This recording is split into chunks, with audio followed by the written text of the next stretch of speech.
ট্রাম্পের প্রত্যাবর্তনের মধ্য দিয়ে ঘুরে দাঁড়াচ্ছে আমেরিকান অর্থনীতি, ফলে জনগণের মধ্যেও স্বস্তির ছাপ লক্ষণীয়। ব্যক্তি ট্রাম্পের বদলে অর্থনীতি পুনরুদ্ধারের ঘোষণা দেয়ায় ব্যবসায়ী ট্রাম্পকে ভোট দিয়েছেন অনেকে। তবে বিশ্লেষকরা বলছেন, বিদেশি পণ্যে অতিরিক্ত শুল্ক আরোপ এবং গণহারে অবৈধ অভিবাসীদের নির্বাসনে পাঠানোর ঘোষণা মূল্যস্ফীতি বাড়াতে পারে, তীব্র কর্মী সংকট এবং সংকুচিত হতে পারে অর্থনীতি। বিস্তারিত রিপোর্টে। অর্থনীতিকে পুনরুদ্ধারের ঘোষণা দিয়ে হোয়াইট হাউসে প্রত্যাবর্তন করতে যাচ্ছেন ডোনাল্ড ট্রাম্প। প্রেসিডেন্টের অর্থনীতি সংস্কারের নানা নীতি এখন বাস্তবায়নের পথ।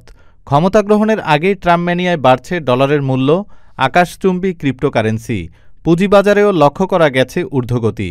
বাইডেন প্রশাসনের অধীনে ৪০ বছরের মধ্যে সর্বোচ্চ মূল্যস্ফীতি দেখে আমেরিকান জনগণ।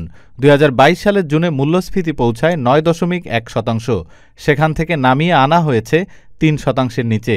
যদিও বর্তমান মূল্যস্ফীতি ডোনাল্ড ট্রাম্পের আগের মেয়াদে ক্ষমতা ছাড়ার চেয়েও বেশি, ফলে মধ্যবিত্ত আমেরিকানরা ব্যক্তি ট্রাম্পকে পছন্দ না করলেও ভোট দিয়েছেন অর্থনীতি পুনরুদ্ধারের ঘোষণাকারী ব্যবসায়ী ট্রাম্পকে। তবে বিদেশি পণ্যে 10% সহ চীনা পণ্যে 60% শুল্ক আরোপ আবারও মূল্যস্ফীতি বাড়িয়ে দিতে পারে। গবেষণা সংস্থা থার্ডওয়ের প্রতিবেদন বলছে, বাড়তি শুল্কের এই বোঝা পড়বে জনগণের কাঁধে। এতে নিত্য প্রয়োজনীয় দ্রব্য কিনতে মধ্যবিত্ত পরিবারকে বছরে বরাদ্দ করতে হবে $200, যা স্বাভাবিকের চেয়ে 3% বেশি। ইরভিং পার্কের নির্বাহী পরিচালক জন সিহারিস বলেন, মেক্সিকো, কানাডা, মধ্য আমেরিকা ও দক্ষিণ আমেরিকা থেকে তাদের দেশে খাদ্য আসে।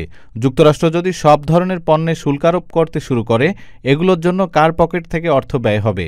অলাভজনক সংস্থা ফার্ম ওয়ার্কার জাস্টিসের প্রতিবেদন বলছে, কৃষিকাজে জড়িত যুক্তরাষ্ট্রের 68% জনগণই অভিবাসী, যার মধ্যে প্রায় অর্ধেকই অবৈধভাবে প্রবেশ করেছেন ল্যান্ড অফ অপরচুনিটিতে। বিশ্লেষকদের ধারণা, আগ্রাসী পদক্ষেপ গ্রহণে তীব্র হবে কর্মী সংকট, বাড়বে মূল্যস্ফীতি, সংকুচিত হবে অর্থনীতি। Desk report, time television, new York.